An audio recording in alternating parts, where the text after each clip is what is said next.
Bonsoir, je suis en train de mourir de chaud, d'où le ventilo. Du coup je me suis dit je vais vous recommander des livres spicy. Caliente.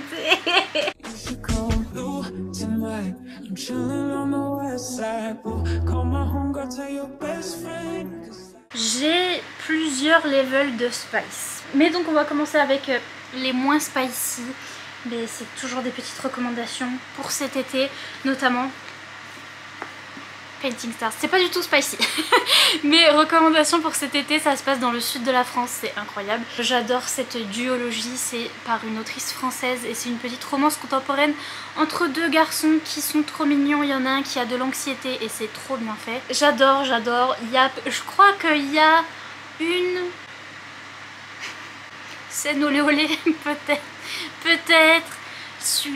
Oui, peut-être suggérer une bébé scène olé olé, une ou deux, parce qu'ils ont leur première fois, nos petits monsieur, et il me semble que c'est quand même décrit un petit peu, donc un tout petit peu de spice.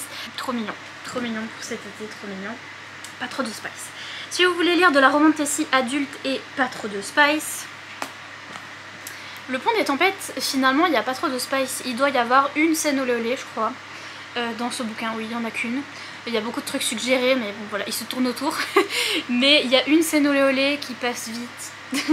Donc vraiment, le focus de cette histoire, c'est vraiment le combat entre les deux royaumes. Donc on a notre jeune femme qui est la princesse d'un royaume et qui doit épouser le roi du royaume ennemi. Donc la jeune femme, donc Lara, elle est là-bas en tant qu'espionne, elle est envoyée par son père pour pouvoir conquérir ce royaume où on a notre roi qu'elle doit marier là. Il n'y a même pas de truc très fantasy, il n'y a pas de truc très magique, très particulier.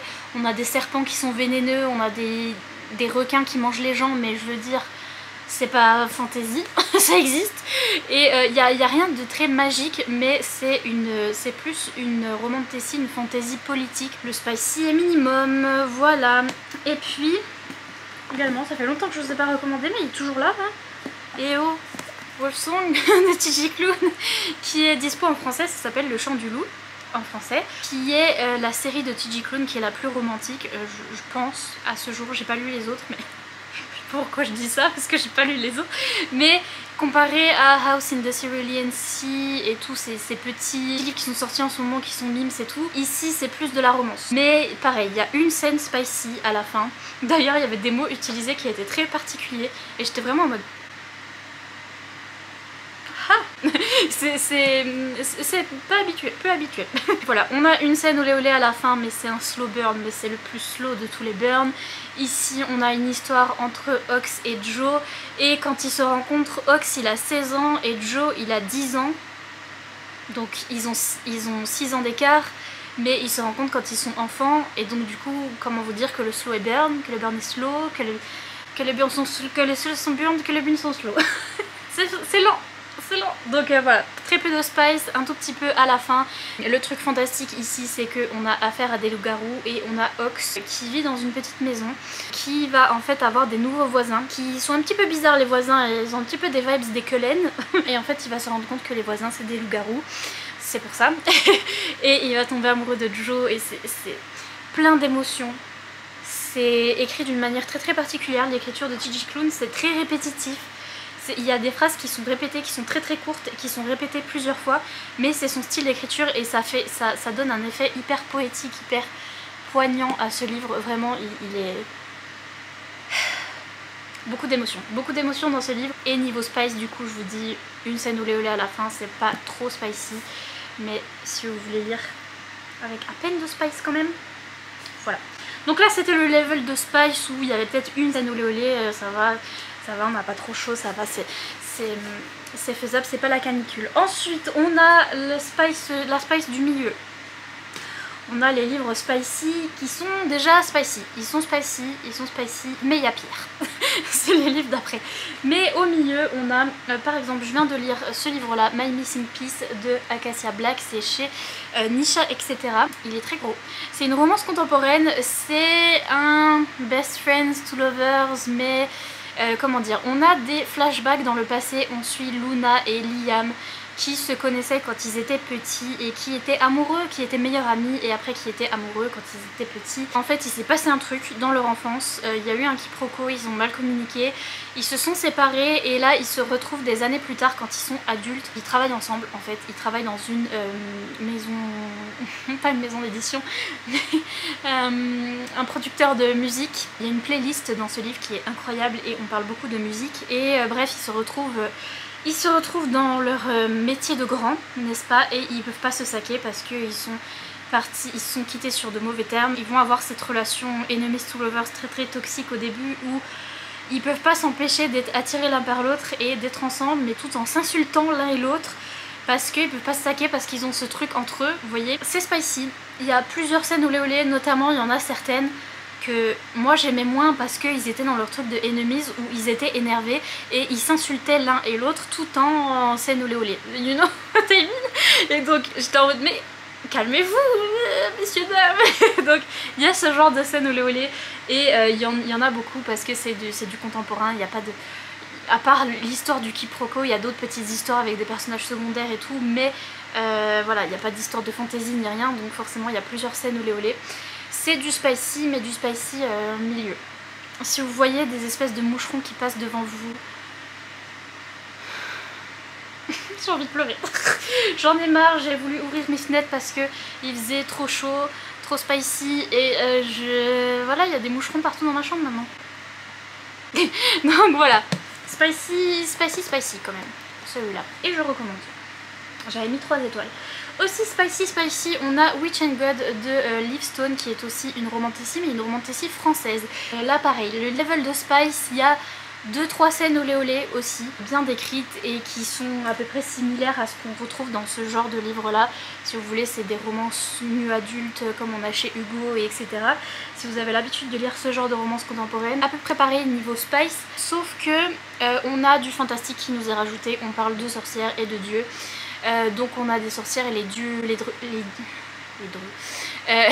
et les dieux grecs qui sont ennemis et qui ont décidé de faire un mariage arrangé, donc qu'une sorcière se marie avec un dieu, mariage arrangé pour améliorer leurs histoires parce qu'ils sont ennemis. Donc voilà, donc on a notre jeune femme Ella qui est une sorcière sans pouvoir qui va devoir épouser le petit-fils de Zeus qui s'appelle Deimos et qui est un dieu. Et donc on va voir comment ça va se passer et pareil voilà, quelques petites scènes olé olé, donc middle spice, middle spice. Ici ça dépend, middle spice, mais alors déjà catégorie middle aussi parce que c'est violent et c'est dark et il y a des trigger warnings au début, il faut vraiment les prendre au sérieux parce que c'est une romantasy dark où on commence vraiment le début de l'histoire, on insiste beaucoup sur notre personnage principal qui est dans une situation, qui est dans une relation toxique et notamment plein d'autres femmes aussi dans ce livre là qui sont dans une situation hyper toxique et hyper dark. Déjà c'est dark niveau sujet, niveau tout. Ensuite niveau spice, ça arrive mais ça arrive dans le tome... Je crois que dans le tome 2 on a déjà un petit peu de spice, mais en tout cas dans le tome 3 on a beaucoup de spice et on a beaucoup 2-3 scènes de spice quand même. Je classerai le tome 3 dans le milieu, celui-là je le classerai dans petit spice, mais le truc est que on a des scènes choquantes, des scènes gore, on a des scènes de spice mais avec des gens qu'on n'aime pas. Donc on a notamment la première scène, c'est une orgie avec un personnage qu'on va apprendre à détester au fur et à mesure. Incroyable. Il y a ce contenu là mais pas qu'on aime bien. Vous voyez ce que je veux dire? Les trucs qu'on aime bien ils arrivent dans le tome 3 et c'est à peu près, il y a 2-3 scènes pareil. Spicy aussi, on a cette saga là, donc Jeux interdits de Emma M. Green que je recommande absolument, surtout pour l'été. Avec Caliente, il fait chaud, ça se passe en Floride, ça se passe dans les îles des Keys en Floride, donc des îles paradisiaques et c'est l'ambiance immaculée des îles. Step Brother, truc de Step Brother. Donc c'est notre jeune fille qui s'appelle Liv qui a un demi-frère, un nouveau demi-frère qui s'appelle Tristan parce que son père s'est remarié avec une nouvelle femme et en fait elle l'a jamais vraiment vu parce que lui il était à l'internat tout le temps, donc il était à l'école, il était à l'internat, donc elle l'a pas vraiment rencontré et là ils vont se rencontrer parce que ça va être les vacances d'été, donc il va rentrer chez lui et elle habite maintenant chez lui.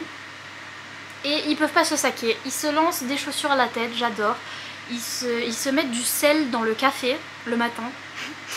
Ils préparent un petit café, ils sont là, tiens ton petit café, en fait ils ont mis du sel dedans. C'est épique. J'adore. Ils peuvent pas se saquer, ils font que se chamailler. Elle, c'est la fille, elle est complètement blasée parce que lui, joueur dans un groupe de musique, il est guitariste et chanteur dans un groupe de musique. Toutes les nanas sont amoureuses de lui et les hommes aussi, tout le monde amoureux de lui et tout le monde le kiffe, et alors que il a rien de très spécial, enfin selon le livre en fait. Je me suis dit mais purée, ils sont chiants les gens à tous être amoureux de lui là, mais qu'est-ce qu'il... Bref, il est chiant. Et en fait, Enemies to Lovers, cette histoire est incroyable, incroyablement bien écrite, niveau found family, niveau les personnages secondaires que l'on apprend à connaître et qui deviennent une petite famille trop mimes. L'ambiance floride dans les îles, il fait chaud et tout, c'est incroyable. C'est du contemporain, il n'y a rien de fantastique, il n'y a rien de particulier qui se passe, mais c'est hyper intéressant. On a trop envie de savoir ce qui va se passer entre les deux. Les joutes verbales sont hyper marrantes entre les deux, ils font que de s'envoyer des pics, c'est trop marrant. Et on a rajouté, enfin les autrices ont rajouté un petit peu de suspense aussi à la fin, c'est une duologie, donc il y en a deux comme ça. Mais il y a un petit peu de suspense, pas thriller, mais un peu policier suspense à la fin. Vous allez voir, qui aussi rend le truc plus intéressant et vraiment j'ai adoré. Et il y a 2-3 scènes olé olé aussi. Il y en a plus dans le tome 2, mais il y en a déjà dans le tome 1. Alors ici, c'est Spicy, dispo que en anglais pour l'instant ce livre là, mais j'attends que ce soit traduit, je sais pas qui, je sais pas encore, mais voilà. Donc Criminal Intentions, c'est une série policier avec deux policiers qui sont amoureux, qui sont d'abord pas amoureux hein, parce qu'en fait ils sont collègues, ils sont mis ensemble, donc dans la même équipe, ils doivent travailler ensemble, ils ne peuvent pas se saquer forcément, et ils vont petit à petit, enemies to lovers, devenir amoureux. Mais on a des enquêtes, alors on a des enquêtes très gore, très gore c'est très gore. Voilà, Igor de Sgore cherche pas à tort, et c'est gore, donc là aussi, en fait le level de Spice est élevé à partir d'un moment, parce que la Spice n'arrive pas avant le tome 4. C'est tout des tomes de 200 pages, à peu près comme ça, 200-300 pages, sous forme un petit peu de... C'est fait comme des épisodes d'une série, ça c'est saison 1, épisode 1, et on a toute une saison avec des épisodes. On a 13 épisodes dans la première saison, donc 13 livres, et à partir du tome 4, il commence à y avoir des bisous. Mais à partir du tome 4. Et après ça évolue, ça évolue comme le Pokémon. Ça évolue. Dans les tomes où ça commence à être spicy, il y a de la spice. Voilà. Mais moyennement, parce qu'on se concentre quand même sur les enquêtes. À chaque fois il y a une enquête par tome. Il faut savoir c'est qui le meurtrier, machin machin, j'en ai rien à secouer. Mais la romance, incroyable. Et un petit peu spicy. Et oui, et oui. Un petit peu spicy aussi, oui, spicy, parallèle de Elle O'Rourke, donc qui est un de mes favoris de cette année. C'est une romance contemporaine, mais avec un twist qui rend le truc intéressant, c'est que on a une histoire de voyage dans le temps. On a une histoire de voyage dans le temps. C'est une jeune femme qui rêve d'un monsieur qui s'appelle Nick et qui est soi-disant son mari, et elle rêve de lui depuis qu'elle est toute petite. Elle fait ses rêves. Et elle est mariée avec ce monsieur qui s'appelle Nick, etc. Elle avait dit à ses parents lui ont dit t'es trop bizarre, on va t'emmener chez un psy. Donc elle a arrêté de dire à ses parents. Et puis là maintenant elle est adulte, elle va se marier, elle a trouvé un monsieur avec qui se marier. Bon, elle est amoureuse de lui, mais voilà, elle va se marier, rien de très passionnant et tout. Mais elle fait beaucoup de malaise, elle tombe beaucoup dans les pommes. Donc en fait elle va être admise à l'hôpital, et en fait le médecin qui va venir la soigner, ça va être le monsieur qui s'appelle Nick, et dont elle rêve depuis qu'elle est gamine, et elle sait que c'est son mari, et que, enfin, elle sait pas comment expliquer, elle va lui dire ah bonjour vous êtes mon mari, et il va être là quoi, c'est quoi. Et il y a histoire de voyage dans le temps, c'est incroyable, c'est très bien. Et Spicy aussi, c'est du contemporain avec petits trucs de voyage dans le temps et quelques scènes spicy. Je crois que dans celui-là il y en a pas beaucoup, parce que le temps qu'ils se mettent ensemble, you know. Mais c'est quand même une romance spicy. Dans Nevernight, je vous recommande, mais Nevernight c'est pareil, c'est que spicy, oui, il y a des scènes olé olé, il y en aura plus dans les prochains tomes je crois. Il y en a une ou deux ou trois, je sais plus, dans ce tome là, mais c'est surtout que l'univers est très dark et très sanglant et très grimdark, très... il y a du sang qui pisse de partout. C'est vraiment... Voilà, cet univers rock'n'roll que J. Christophe a voulu faire, où notre jeune fille c'est une assassineuse, c'est une meurtrière, et elle va aller dans une école pour devenir encore une meilleure meurtrière et pour tuer des gens. Et donc dans cette école ils font que tuer tout le monde. Il y a beaucoup de gens qui meurent, il y a beaucoup de sang, il y a beaucoup de sanglants et il y a aussi des scènes olé olé et il y a du spicy. Scènes olé olé qui peuvent être sanglantes aussi. donc voilà, c'est pour ça que je le mets un petit peu dans milieu parce qu'il n'y en a pas trop. Il n'y en a pas toutes les 5 pages en fait, mais il y en a quand même, et notamment l'univers est assez sanglant. Mais c'est une fantasy, c'est une dark fantasy adulte sur cette jeune femme qui est meurtrière et qui veut venger la mort de ses parents et qui a des pouvoirs assez particuliers, vous verrez, mais c'est incroyable, c'est trop bien. J'ai mis dans le level de spice moyen parce qu'il y a pire, j'ai mis The Serpent and the Wings of Night de Carissa Broadbent. Il va être traduit en français pour l'instant, il est que en anglais. Mais c'est une romantasy mélange entre Hunger Games, entre Nevernight que je viens de vous montrer, avec des vampires à la Akotar, avec une romance à la Akotar. C'est incroyable, c'est trop bien. Il y a une ou deux scènes spicy je crois à la fin. Et surtout c'est sanglant aussi parce qu'on est vraiment dans un Hunger Games où notre jeune femme c'est une humaine. Elle rentre dans un espèce de Hunger Games où elle va être toute seule, la seule humaine contre des vampires qui sont 1000 fois plus forts qu'elle. Donc c'est compliqué. Et donc voilà, c'est très sanglant aussi comme univers, mais niveau scène olé olé, spicy, il y en a 2-3. Il y en a 2 je crois à la fin. Ou une, je sais plus. Mais donc il y a pire, il y a pire. Pareil pour Fourth Wing. Pour Fourth Wing de Rebecca Yarros qui va être traduit chez Hugo. You know, if you know, you know. C'est pareil, c'est une école de dragons, une école de conducteurs de dragons ici. On a une jeune femme qui s'appelle Violette qui normalement devait être scribe, mais sa mère est la directrice de l'école et va la forcer à être conductrice de dragons. Sauf que quand on est conducteur de dragon, on manque de mourir toutes les 5 minutes parce qu'il faut aller dans une partie de l'école. La partie des scribes c'était un peu chill, vous voyez, c'est genre on regroupe des archives, on lit des trucs, enfin c'est tranquille. La partie des conducteurs de dragons, ils doivent apprendre à se battre, ils doivent apprendre l'équilibre, ils doivent apprendre à s'occuper de leur dragon et à pas se faire bouffer par leur dragon. Donc il y a beaucoup de gens qui meurent au niveau des conducteurs de dragons. Donc Violette elle va arriver là-dedans, elle va être obligée d'être conductrice de dragon, j'aime trop dire ça. Ici c'est plus du new adulte, c'est pas du young adulte, c'est du new adulte. Et il y a 2-3 scènes olé olé à la fin qui arrivent un peu les unes après les autres à la fin quand ils se mettent enfin ensemble. Et ça fait penser à une romance contemporaine new adulte en fait. Donc c'est pour ça que je mettrais dans Spice Middle parce que tout le début bon il n'y a rien et à la fin il y en a quand même 2-3 et elles sont là. Et puis pour les gens qui veulent du spicy, du très très spicy, si vous voulez du très très spicy et du très très bizarre, Ice Planet Barbarians de Ruby Dixon. C'est une romance monstre. C'est l'histoire de ces jeunes femmes qui ont toutes 25 ans, qui se font enlever sur notre planète Terre et qui sont larguées sur une planète où il y a des géants monsieur qui sont bleus, qui sont très grands, qui ont des attributs bizarres, mais valides,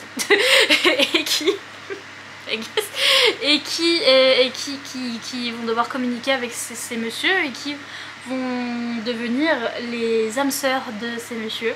Voilà, ça commence, le début est très très dark et très très... attention, âme sensible s'abstenir parce que le début est très compliqué, elles se font enlever par des... Il y a des moucherons, pardon. Elles se font enlever par des aliens qui sont pas les aliens bleus, qui sont des autres aliens et qui les maltraitent et les trigger warning pour viol, etc. C'est très très dur au début et après elles vont être larguées sur une autre planète avec nos monsieur bleus qui sont gentils entre guillemets mais qui sont brutus quand même. Donc voilà, et c'est très farfelu, c'est très olé olé, c'est-à-dire que notre jeune femme principale là dans ce tome là, elles arrivent sur cette planète là, elle va pour aller chercher de l'aide, il n'y en a qu'une qui part pour aller chercher de l'aide et elle va se retrouver avec un monsieur bleu qui va l'emmener dans sa cave et il va y avoir la première scène olé olé, il me semble que c'est quand la fille elle dort et elle se réveille et le monsieur, you know, est en train de you know. Et elle croit qu'elle fait un rêve au début, elle est en mode et après je me dis mais pourquoi le monsieur est bleu? Et donc voilà, c'est la première scène olé olé. Il y a des scènes comme ça parce qu'en fait le monsieur est très monsieur alien, en fait il sait que c'est son âme sœur, la jeune femme, et donc il veut faire plaisir à son âme sœur, il veut servir son âme sœur, il veut s'accoupler avec elle. C'est vraiment truc d'animaux quoi. Et donc il va pour s'accoupler avec son âme sœur et tout, et puis elle est là oh mais c'est ça me dérange pas, enfin même pas tu demandes si je veux aller manger McDo ou rien. Et donc et lui il comprend pas forcément, donc elle va lui expliquer comment courtiser un petit peu une humaine. C'est très farfelu, c'est très olé olé, c'est drôle. C'est drôle, ça se lit bien, je vous dis le début est étonnamment dark et triggerant. Attention, mais la suite est loufoque et très olé olé. Donc voilà, très spicy. Très spicy aussi cette série de Jacqueline Osborne, pas encore traduite, mais on espère. Voilà, Sons of the Fallen, c'est la série des 7 péchés capitaux. En fait, on a des demi-anges déchus. Je dis des demi-anges déçus qui représentent les 7 péchés capitaux. Notre premier ange dans ce tome là, il représente la colère. Ils tombent amoureux un à un, ils sont frères et ils tombent amoureux un à un. Ils trouvent leur âme sœur, donc c'est aussi un truc d'âme sœur, j'aime trop. Et là aussi c'est spicy, on a plusieurs scènes olé olé qui font partie de l'histoire et qui sont bien amenées, mais il y en a beaucoup, il y en a plein. C'est le caca. Bref, et donc voilà, on a notre monsieur demi-ange déchu qui va trouver son âme sœur, un petit humain qui a rien demandé et qui va se retrouver avec comme âme sœur un demi-ange déchu qui représente la colère. Il va être là, bon, on va se calmer. C'est très bien, c'est très bien écrit, et on a tout un plot au fur et à mesure de la série, au fur et à mesure des tomes, où nos anges déchus, ils doivent combattre les démons qui embêtent les humains et tout, et qui veulent détruire les humains, et donc nos anges déchus, ils sont là pour surveiller les humains et les protéger contre les démons, et c'est très bien. Une autre romance monstre, pareil, j'espère que ça va être traduit, mais Lily Mayne, Soul Eater, c'est le tome 1 de la série Monstrous de Lily Mayne, donc qui est une série monstre. Alors, c'est une série monstre, c'est une série post-apocalyptique. Nous avons les États-Unis, mais les États-Unis post-apocalyptiques, du coup il y a eu la fin du monde. Le monde des monstres, le monde parallèle des monstres s'est déchiré, on va dire, et les monstres ont pu entrer dans notre monde à nous, et donc sont présents, et sont surtout présents au centre des États-Unis. En fait, les États-Unis, ce qu'ils ont fait, c'est que tous les humains qui sont rescapés se sont regroupés sur les côtes et sont protégés par des militaires, par un complexe militaire, et donc ils se trouvent surtout sur les côtes des États-Unis, et en plein milieu des États-Unis c'est plus le désert où il y a des monstres qui vivent leur vie, et nous on va suivre un militaire, un monsieur qui doit partir là au milieu, enfin qui s'est engagé dans l'armée et qui doit aller au milieu du désert pour retrouver l'un des monstres les plus dangereux, si ce n'est le plus dangereux, qui est le Soul Eater, donc le mangeur d'âme. Il y a déjà beaucoup d'expéditions qui sont parties dans le désert comme ça pour le tuer lui, ce monstre là, parce que soi-disant il tue des humains et donc il faut le tuer, machin, virgule. Et il y a déjà beaucoup d'expéditions qui sont parties, beaucoup d'hommes militaires qui sont partis, qui se sont fait défoncer la race, qui se sont fait trucider par le Soul Eater. Et donc nous on suit Danny, qui est l'un de ces militaires qui va pour se faire trucider. En fait il est en mode bon bah let's go. Tous ses collègues vont se faire trucider sauf lui, il se fait pas trucider, et le monsieur, le Soul Eater, qui est un monstre, il va se laisser capturer. Et en fait Danny il va se réveiller dans son complexe militaire, là il va savoir que le Soul Eater il s'est laissé capturer et qu'il voudrait parler avec lui. En fait le monstre, le monsieur là, le Soul Eater, il a trouvé son âme sœur et c'est Danny, et donc il s'est laissé capturer par les militaires, et une fois qu'il est en prison il dit je veux parler avec ce militaire parce que c'est mon âme sœur, machin. Et vous allez voir qu'en fait les méchants sont pas vraiment les méchants, les gentils sont pas vraiment les gentils, vous allez voir. Pareil, scènes olé olé, il y en a beaucoup, et là c'est des scènes olé olé, mais tout comme là dedans, attendez-vous à voir des choses inhabituelles, des attributs inhabituels également, et des choses originales. Parce que le monsieur est un monstre, ce n'est pas un monsieur, il a des cornes, il a des particularités. Voilà, et dans toute cette série c'est des gens qui sont des monstres. j'aime trop, incroyable. Niveau spicy, si vous voulez du spicy, les livres de Sloane Kennedy sont traduits chez Juno Publishing en français. C'est des livres contemporains, c'est tous des donc enfin, parfois il y a des MMF, parfois il y a des ménages, n'est-ce pas? Donc c'est des romances gays qui se passent aux États-Unis, qui sont un peu pimentées par le fait que on suit souvent des gens qui sont des policiers ou des qui s'occupent de la sécurité et donc ils sont tous avec leur boum boum, leur gun là et ou des cow-boys ou des trucs, donc voilà, il y a souvent des histoires assez rocambolesques aux États-Unis, en tout cas dans ces livres, et c'est très romantique et c'est très olé olé. Il y a beaucoup de scènes olé olé dans ces livres là.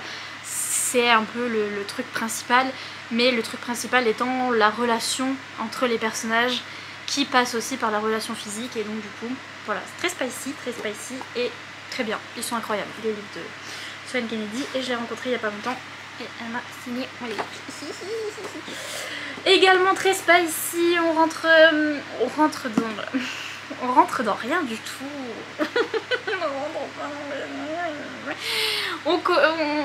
De la bitolite.